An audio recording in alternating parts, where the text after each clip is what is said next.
Hello and welcome back to the Naked Expat channel.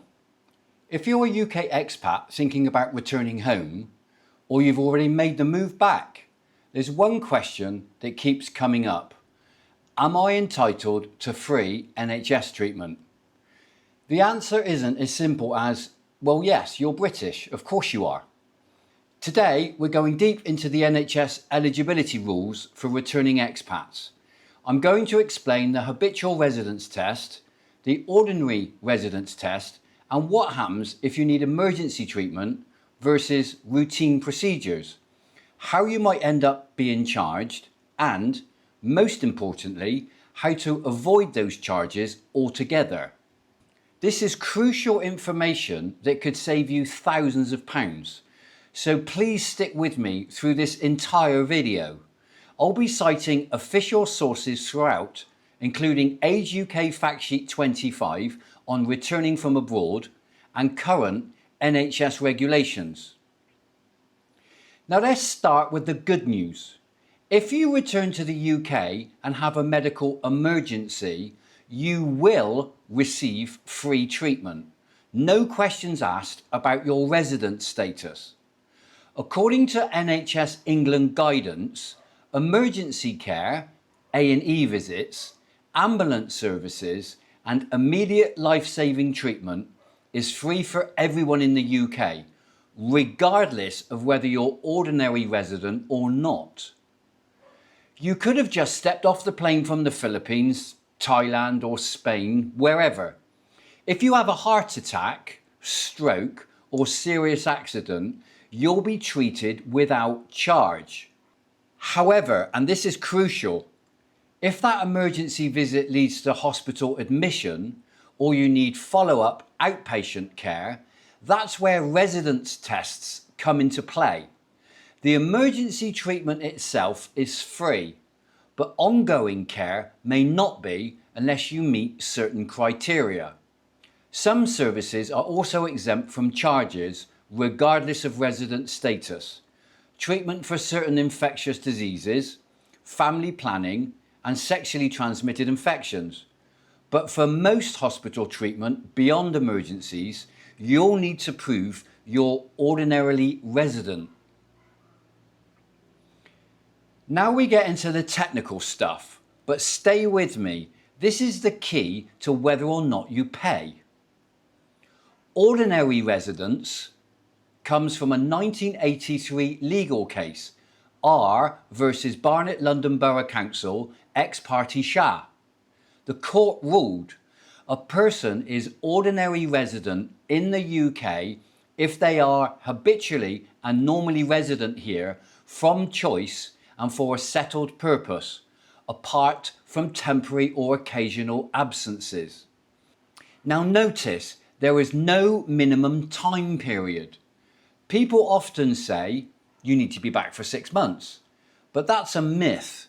For NHS purposes, it's about the quality of your residence, not the length.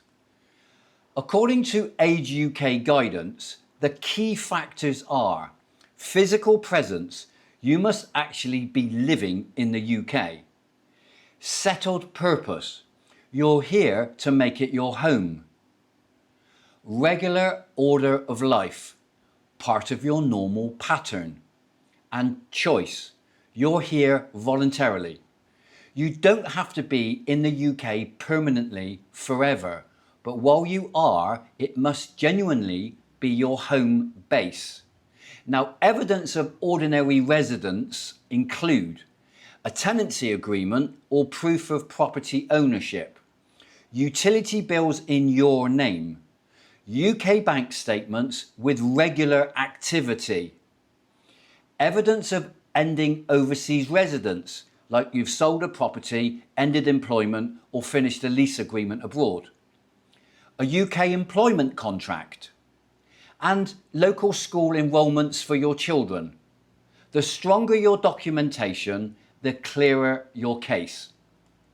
Next up, the Habitual Residence Test. This one's mainly used for means-tested benefits like universal credit, housing benefit and pension credit. The UK government defines habitual residence as requiring an appreciable period of residence in the UK with a settled intention to make the UK your home. Now that appreciable period usually means 1 to 3 months of continuous residence. You need to show you're not just visiting and that you've actually settled in the UK. They will look at how long and consistently you've been in the UK, why you returned, whether you're staying long term, and your ties here compared to your ties overseas. For NHS purposes, if you're a UK national returning with clear intention to resettle, you're generally considered ordinary resident once you've established yourself back home. But here's where things get tricky: scheduled procedures. This is where expats can get caught out. Emergency treatment is always free in the NHS, but routine, scheduled, non-urgent procedures are treated differently. Registering with a GP, that's free for everyone. But if your GP refers you for a hip replacement, cataract surgery, or a hernia repair, those are routine. If you can't prove ordinary residence, you'll be charged.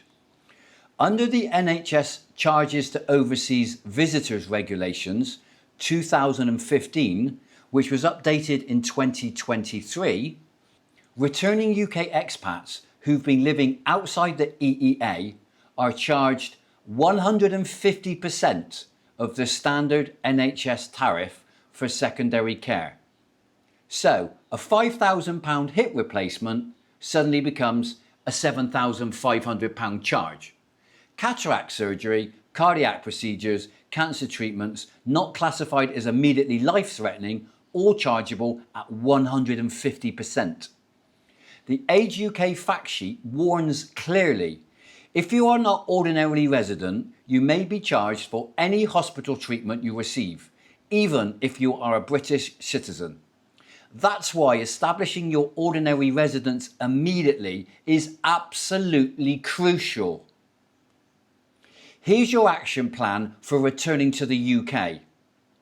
Before leaving your current country, end your overseas residence, sell or give notice on a property or tenancy agreement, end any employment or business registrations, close or transfer overseas bank accounts, not offshore ring-fenced accounts, but any accounts you might hold in Thailand, Philippines, Spain, wherever you're based. Notify local healthcare providers in your current country that you're no longer covered. Keep written proof of everything to prove that you've severed your ties in the country where you're currently living. On arrival in the UK, secure permanent accommodation. Open a UK bank account if you haven't already got one. Register utilities in your name. And if working, get a UK employment contract. Should it be applicable, make sure your children are enrolled in local schools. Within your first week of returning to the UK, register with a GP. You can use form GMS1 to do that. Bring your passport, tenancy and utility bill proof. Tell them you've returned permanently. Reactivate your NHS number. Update HMRC and national insurance details. And apply for a UK driving licence if you're staying long term. Within your first month of being back in the UK, register to vote on the electoral roll, which is strong proof of residence. Apply for your pension forecast if that's relevant. Join local community groups and again keep all correspondence as proof of your intent to remain in the UK. If you need hospital treatment, you'll need to fill in an overseas visitor questionnaire. Now bring everything: your passport showing entry, a tenancy agreement or mortgage statement or property ownership details, bills, bank statements and proof of ending your overseas life, and your voter registration is important. The NHS Overseas Visitor Manager will review your case and they will consider the length of time you're in the UK, continuity and general nature of actual residence, past and present intentions, your settled purpose and durable ties with the UK. Show genuine resettlement and you will qualify. Let's look at where returning expats get caught out. Pitfall number 1, the quick return for treatment trip. Some try to fly back just to get surgery. The NHS will spot this. If your ties abroad remain, you'll be classed as a visitor and you will be charged at 150% of the cost. Pitfall number 2, dual residences. If you keep a property abroad, bank accounts there and split your time, you are not ordinarily resident in the UK. Pitfall number 3, weak evidence. Arriving with only a passport and a friend's address won't work. You need a pattern of residence, multiple proofs over time. Pitfall number 4, I'm British, it's free. Citizenship does not equal entitlement. Resident status does. And pitfall number 5, I've paid national insurance for 40 years. Past NI contributions don't automatically give free NHS care. It's about where you currently live. Now here's a few specific cases. If you receive a UK state pension, that supports your case. Strong ties, settled purpose, UK address. If you receive your UK state pension in the UK and not overseas. If you've lived in an EU or reciprocal healthcare country. Rules vary. Check the NHS Healthcare Abroad page for the latest information. If returning due to ill health, prove it's a permanent move, not just for treatment. Show sale of a property abroad, permanent UK home and your intent to stay. If you're over the state pension age, focus on housing, voter registration, pension documentation and family and community ties. Now if you have chronic conditions, register with a GP immediately and ensure medical records transfer. Prescription charges are normal, £9.90 per item in England currently. They're free elsewhere and free if you're over 60.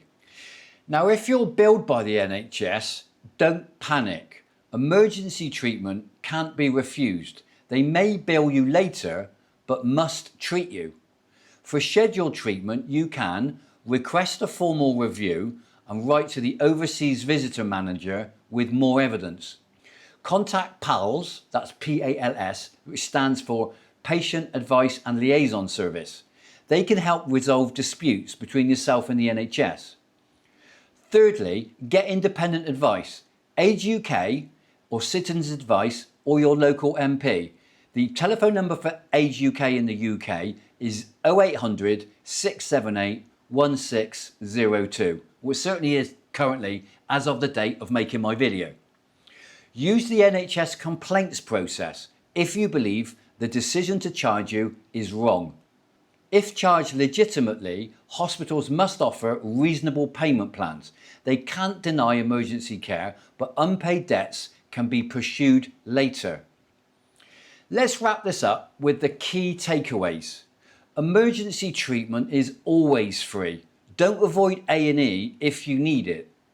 Routine procedures require proof of ordinary residence, or you'll pay 150% of the NHS rates. Ordinary resident isn't about time, it's about your settled purpose. Document everything: proof of address, bills, bank activity, voter registration. Do not fly back just for treatment. The NHS will charge you. British citizenship doesn't equal free NHS care. Residency does. Register with a local GP right away and prove your permanent return. If you're genuinely returning to the UK to live permanently, you'll have no problem accessing the NHS.